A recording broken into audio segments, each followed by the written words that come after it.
సీతామనోరాజ్య ప్రియ సార్వభౌమా శ్రీరామ సీతారామా.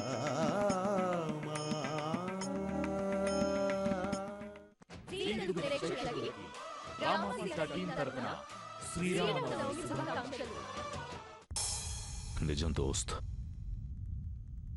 బాధ అగాధంలో నన్ను ఆవహించింది.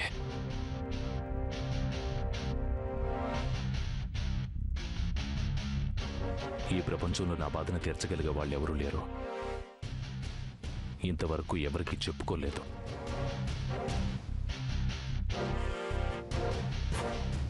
ఒంటరిగా నా బాధ నేనే భరించాను.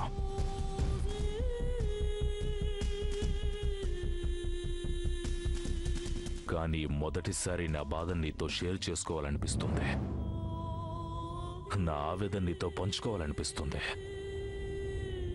నా బాధ నీతో చెప్పుకుంటే నాకు అండగా ఉండి నాకు సాయం చేస్తావన్న నమ్మకం కలుగుతుంది.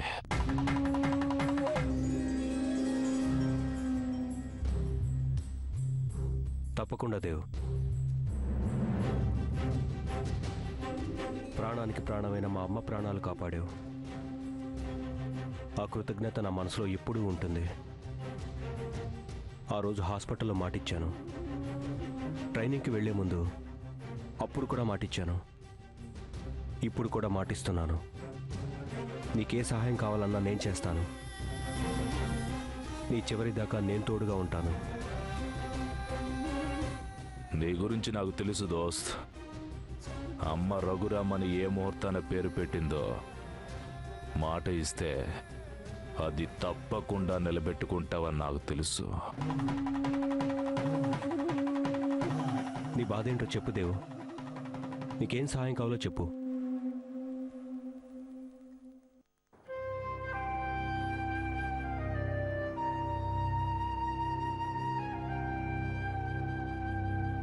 చెప్తాను దోస్త్. నువ్వు ఊహించింది నిజమే. ఏంటి దేవు నువ్వు చెప్పేది? అవును, నేను వెతుకుతున్నది నా భార్య కోసమే.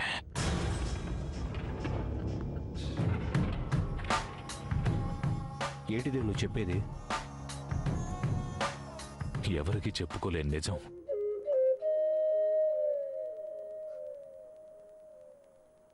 నా భార్య అంటే నాకు ప్రాణం దోస్త్. నాకు ప్రేమ మీద ఉన్న మాధుర్యం తెలిసింది తన వల్లే. ఒక కొత్త ప్రపంచానికి పరిచయం చేసింది తనే.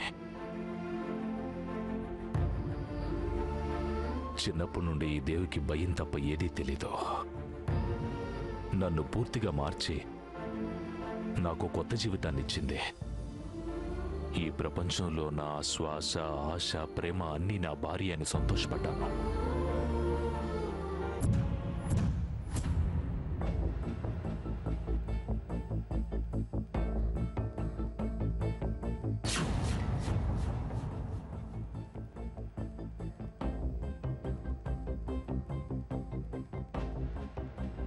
అనుకోని పరిస్థితుల్లో నా భార్య నా నుండి దూరం అయింది. అప్పటి నుండి అన్నీ వదిలి రాత్రి పగలు నిద్రాహారాలు మాని నేను నా భార్య కోసం వెతుకుతున్నాను. నా ప్రయత్నం ఫలించి నా భార్య నాకు కనబడింది.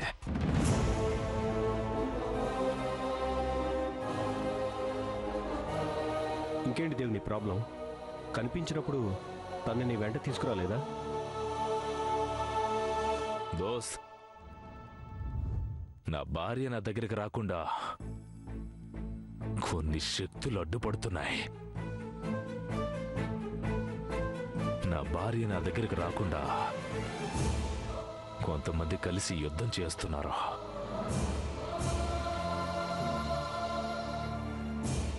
ఆ యుద్ధంలో నేను ఒంటరివాణ్ణి అయ్యాను దోస్త్. అందుకే నేను నీ సహాయం కోరుతున్నాను. ఆనాడు కురుక్షేత్ర యుద్ధం కొరకు దుర్యోధనుడు సహాయం కోరి శ్రీకృష్ణుని కలిస్తే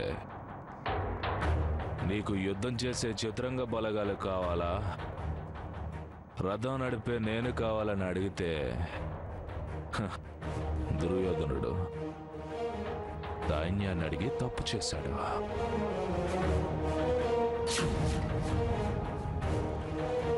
దోస్త్, అవతల వందలాది వేలాది మంది నా భార్య నా దగ్గరకు రాకుండా అడ్డుపడుతున్నారు, యుద్ధం చేస్తున్నారు.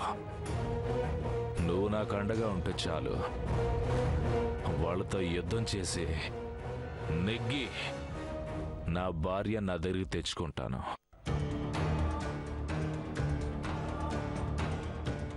చెప్పు దోస్త్, నువ్వు నాకు అండగా ఉంటావా? నా భార్య నా దగ్గరికి వచ్చేలా సాయం చేస్తావా? తప్పకుండా దేవ్. నీ భార్య ఎవరు?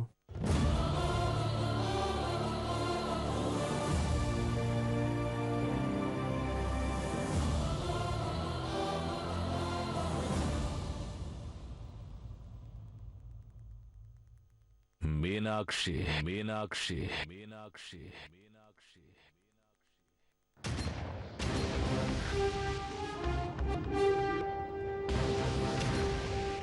నీ భార్య ఎలా ఉంటుంది?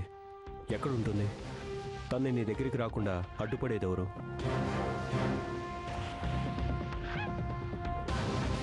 చెప్తాను దోస్త్, అన్నీ చెప్తాను. నా వైఫ్ ఎక్కడుంటుంది, ఎలా ఉంటుంది, నా దగ్గరికి రాకుండా అడ్డుపడుతుంది ఎవరో, అన్నీ చెప్తాను. అసలు నీ వైఫ్ ఎలా ఉంటుందో ఒకసారి ఫోటో చూపించు.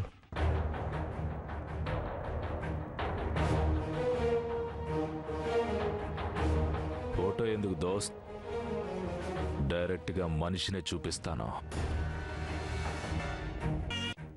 తాను నా దగ్గరికి రావడానికి సహాయం చేస్తావుగా? తప్పకుండా చేస్తాను. మరోసారి ఒట్టేసి చెప్తున్నాను, నీకు ఈ రామున్నాడు. నీ భార్య నీ దగ్గరికి రావటానికి ఏ సహాయం కావాలన్నా చేస్తాను. ఈ రామ్ నీకు అండగా తోడుగా ఉంటాడు.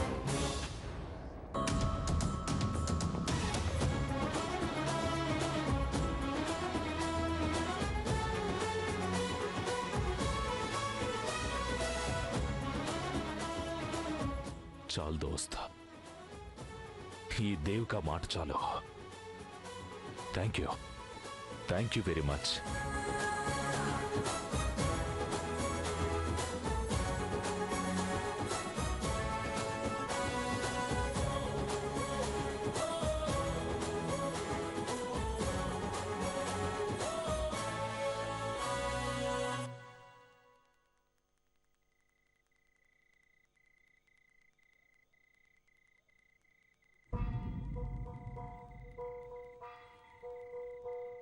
రామ్మా.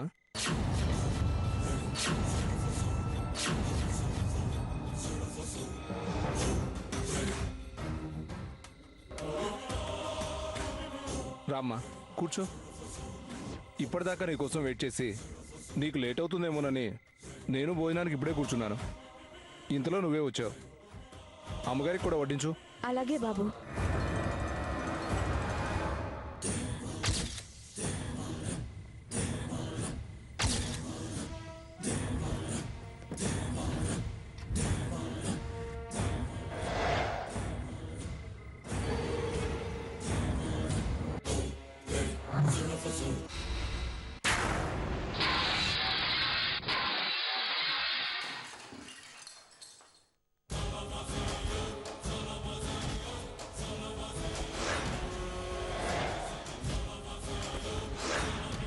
ఎందుకంత కోపంగా ఉన్నావమ్మా?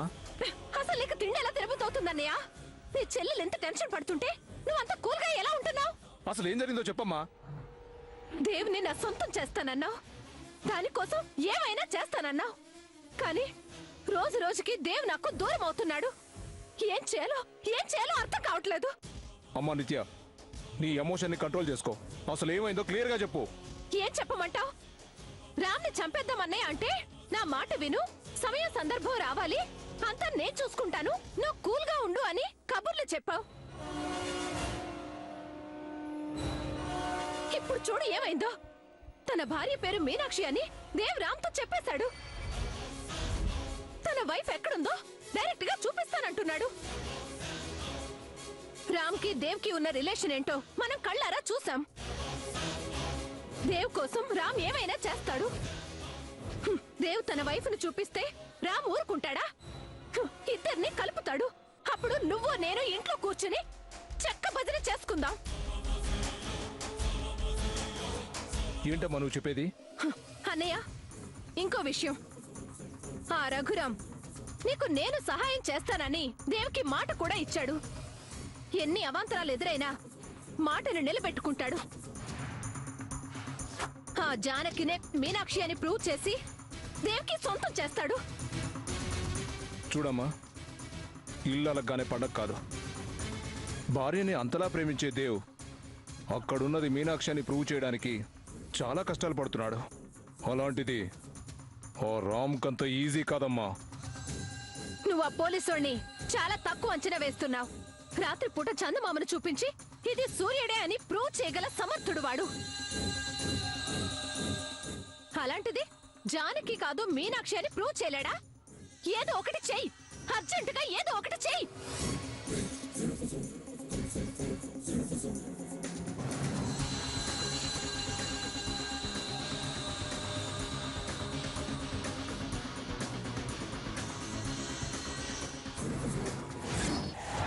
ఓ మీనాక్షిని చంపేద్దాం.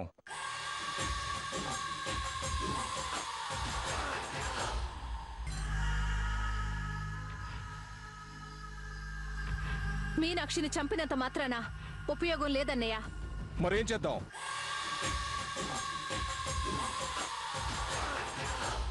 రామ్ని చంపేద్దాం.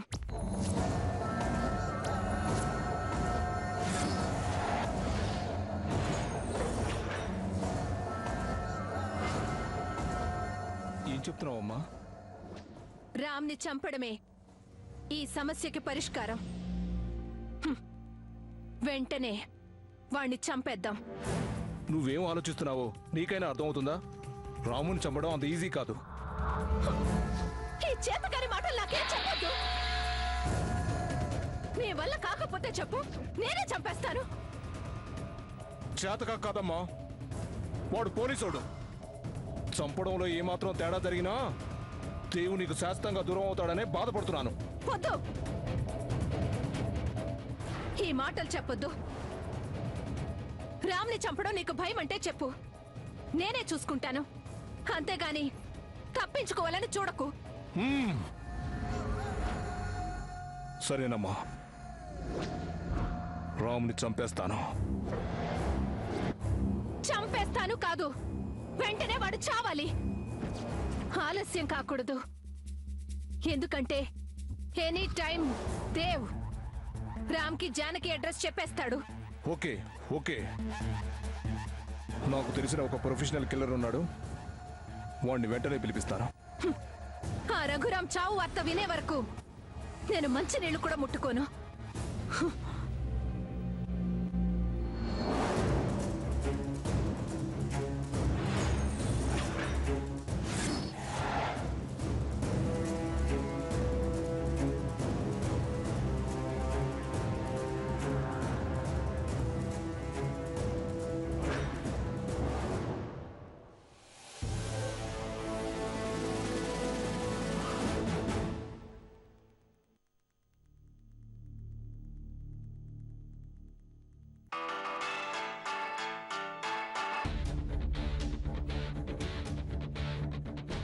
हेलो, మిస్టర్ యాంటోనీ, कौन बात कर रहे भाई?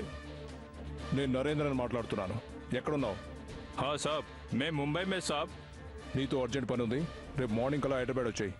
ओके भाई. నా చెల్లెల్ని బాధ పెట్టిన వాడు ఎవరైనా సరే వదిలిపెట్టను. మిస్టర్ రఘురామ్, ఓ రోజు పోలీస్ స్టేషన్లోనే నిన్ను చంపేయాల్సిందే. టైం బాగుండి మిస్ అయ్యా. ఇక చావు నుంచి నిన్నెవరూ తప్పించలేరు.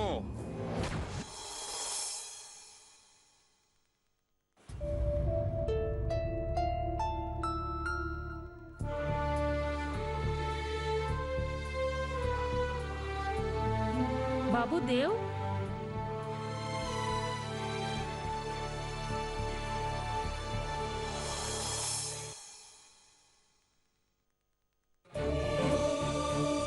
అమ్మా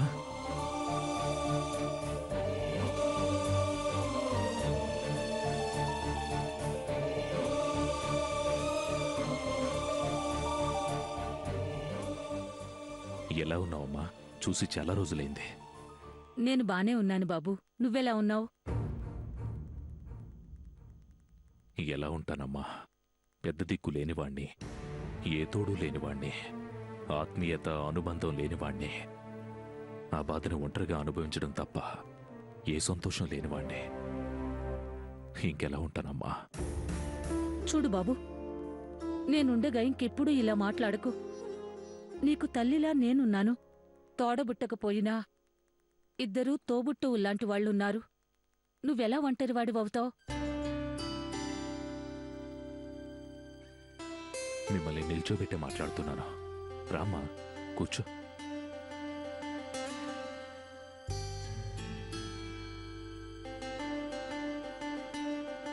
అమ్మా, మొదటిసారి మా ఇంటికి వచ్చావు. ఏం తీసుకుంటారు? Coffee, tea? అవేం వద్దు బాబు, నువ్వు కూర్చో. నీ భార్య ఎలా ఉంది బాబు? ఎన్నిసార్లు చెప్పినా ఇంటికి తీసుకురాలేదు, పరిచయమూ చేయలేదు. కనీసం ఇప్పుడైనా చూపిస్తావా?